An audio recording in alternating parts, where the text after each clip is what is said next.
Thank you. Mr. President, I'm here for the 73rd Time to Wake Up speech that I have done to urge my colleagues to wake up to the growing threat of climate change. The changes that we are seeing, driven by carbon pollution, are far-reaching, from the coastlines of states like Rhode Island and your state of Connecticut, to the Great Plateaus and mountain ranges out west, from pole to pole, from high up in the atmosphere to deep down in the oceans. In Rhode Island, we know the oceans are ground zero for the effects of carbon pollution.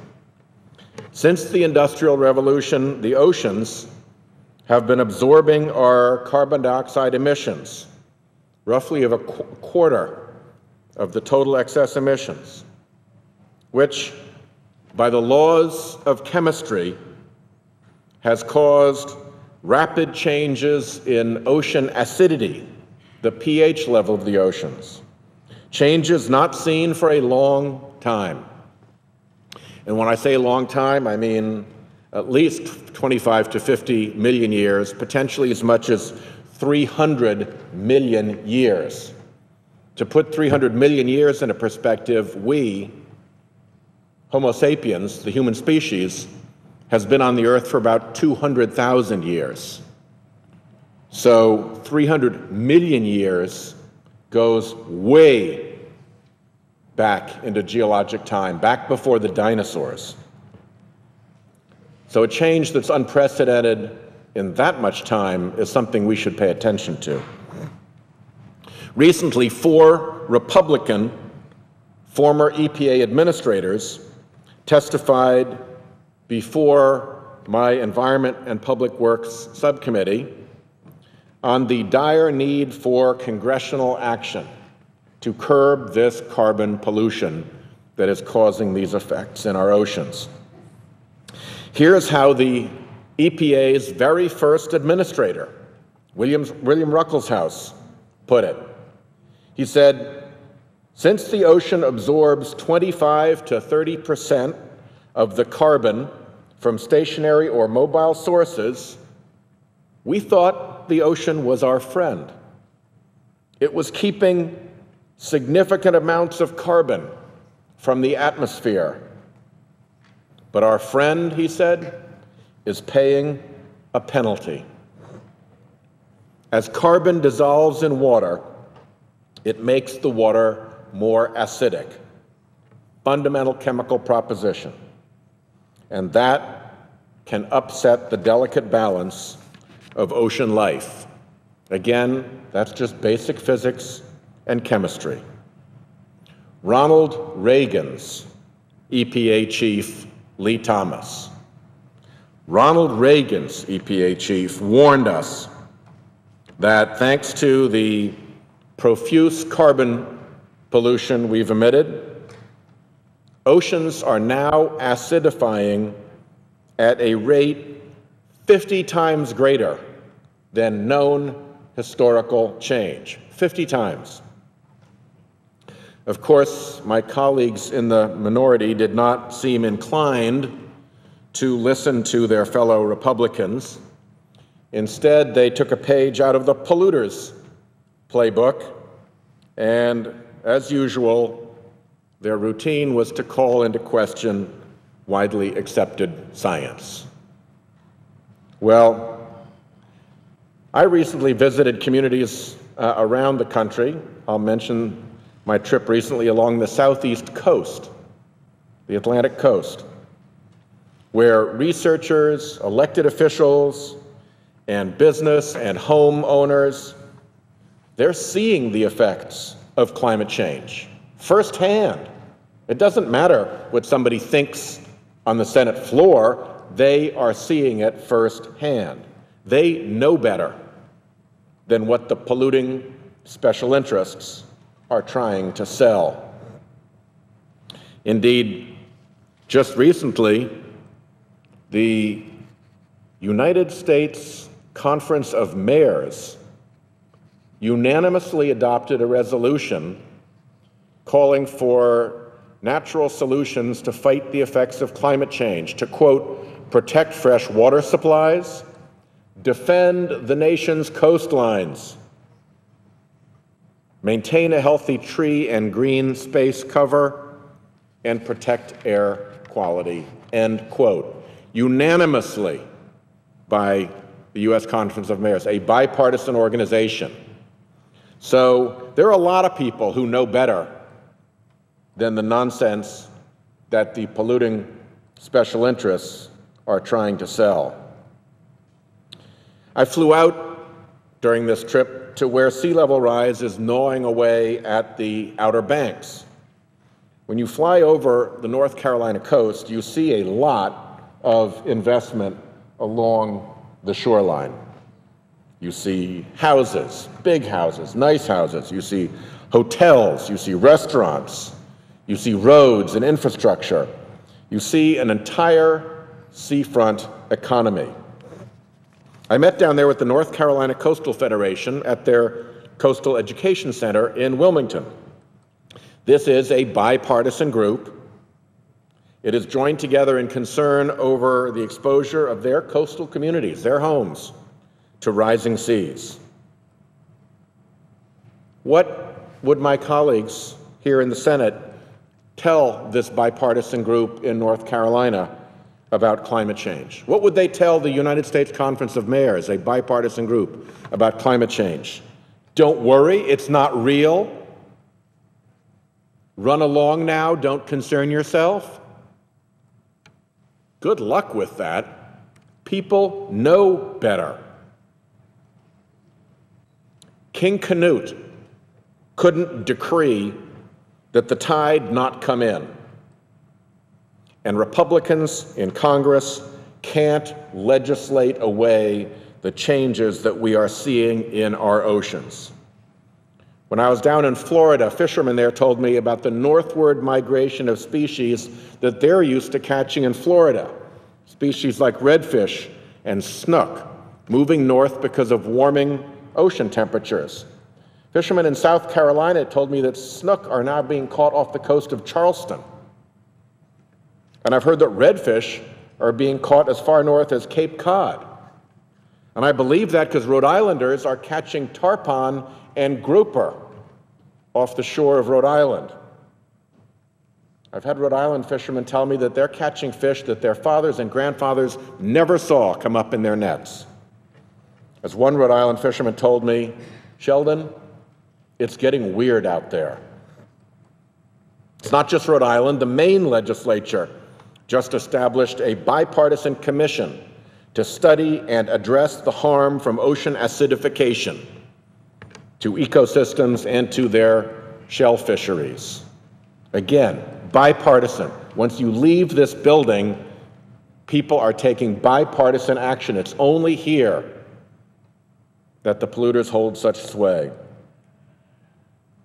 In Virginia, which is also a coal state, a bipartisan group, including Republican U.S. Representative Scott Rigel and Democratic Governor Terry McAuliffe, are working together to prepare communities like Hampton Roads, Virginia, for several feet of sea level rise.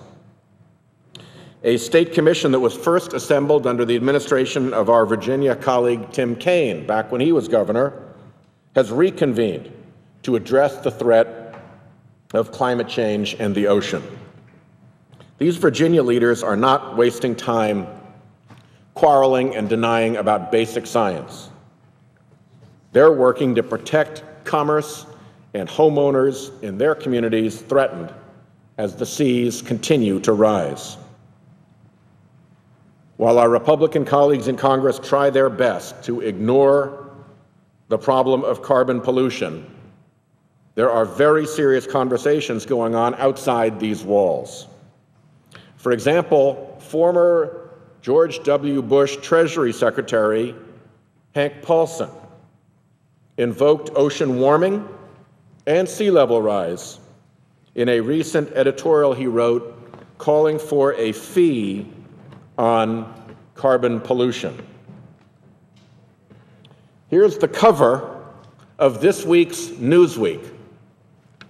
Deep End: What Rapid Changes in Oceans Mean for Earth.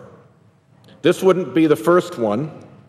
Last year, National Geographic came out with this issue entitled Rising Seas.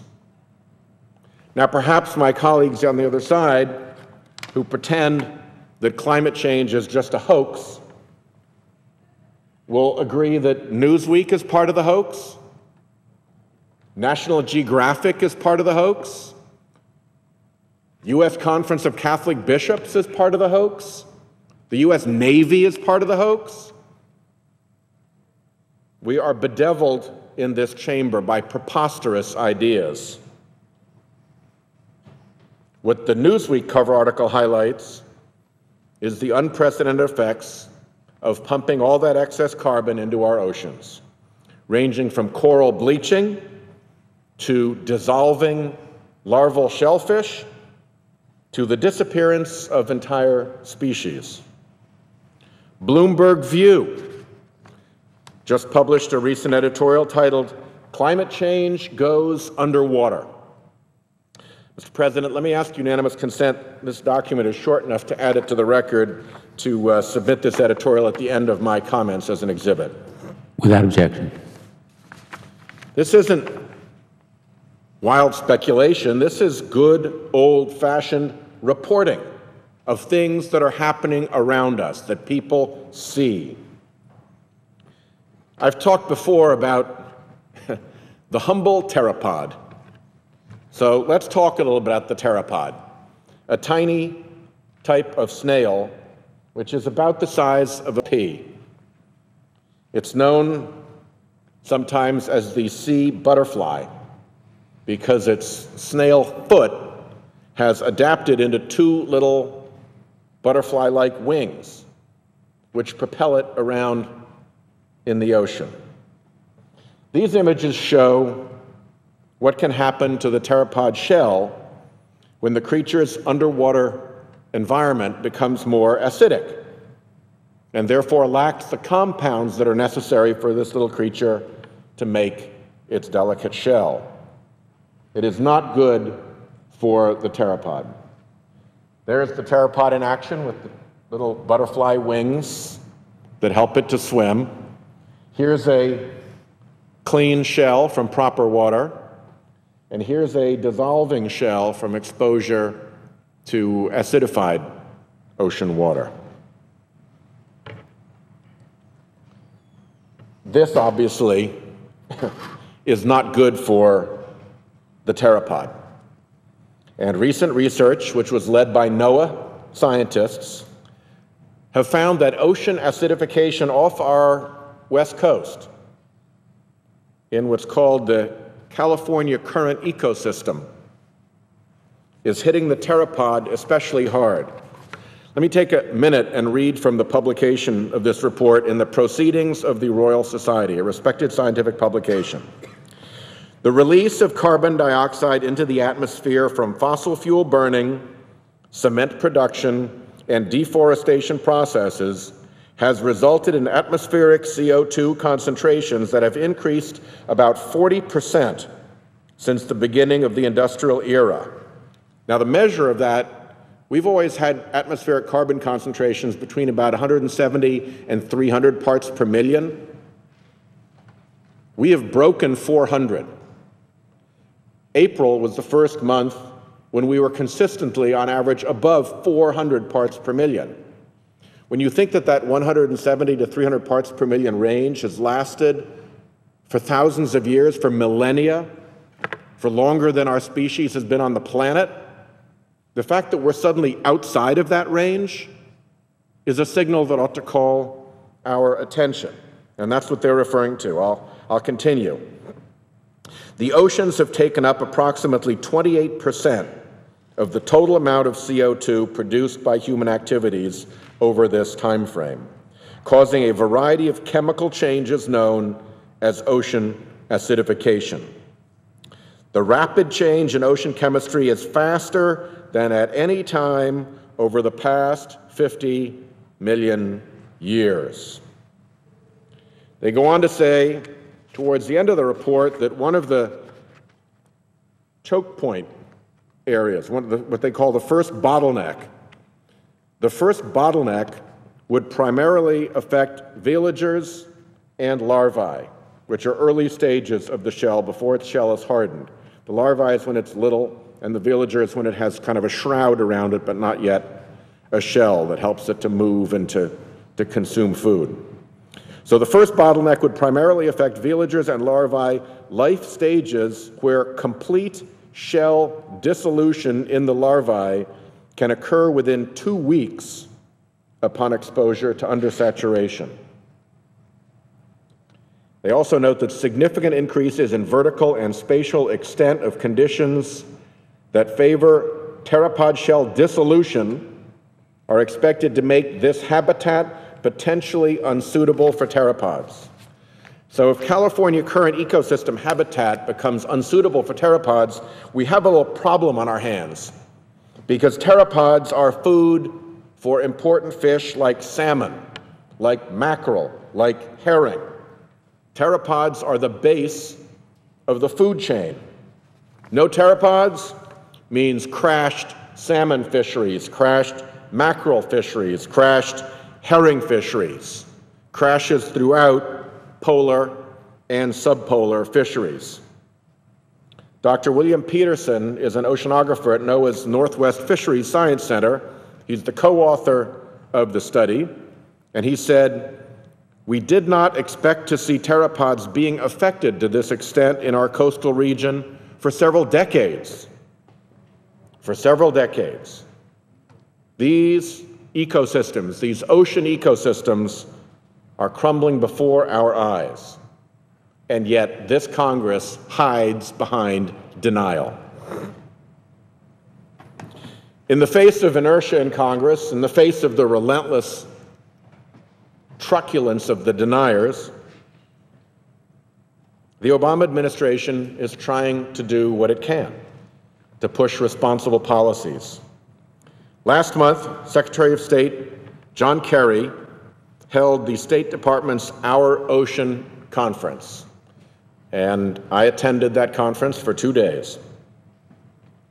One of the presenters there was Dr. Carol Turley of the Plymouth Marine Laboratory, and she described her research on ocean acidification, including using this graph of ocean acidity over the past 25 million years. That's today minus 25 million years, today minus 20 million years, minus 15 million years, minus 10 million years, minus 5 million years, and now. Look at how little variation there has been in ocean pH across that 25 million year timescale. Remember again, we've been on the planet around 200,000 years. We go back to about here. The rest of this is geologic time. That is a long span of time. And you put against that what's happening now, look how sudden that change is in ocean pH. The basic acidity of the oceans. Why is this happening? We know that human activity releases gigatons of carbon every year. That's undeniable. We know that carbon dioxide acidifies seawater. That's basic chemistry. You can do that in a high school lab. We know that the ocean's pH is changing in unprecedented ways in human history. No one in their right mind can say that this is natural variability. This acidification of our seas will have devastating effects on ecosystems like tropical coral reefs, which, as Dr. Turley pointed out, are home to 1 in every 4 species on the planet. If you wanted to drive a bulldozer through God's species on this planet, it'd be hard to do much better than allowing this rampant ocean acidification. My colleague and co-chair of our Senate Oceans Caucus, Senator Lisa Murkowski, and I had the chance to address the Oceans Conference together. She told the conference that the waters off her Alaskan shores are growing more acidic. I agree with Senator Murkowski that we need to really understand what ocean acidification means for our fisheries and ocean ecosystems, much better than we do now. Secretary Kerry delivered a clear challenge.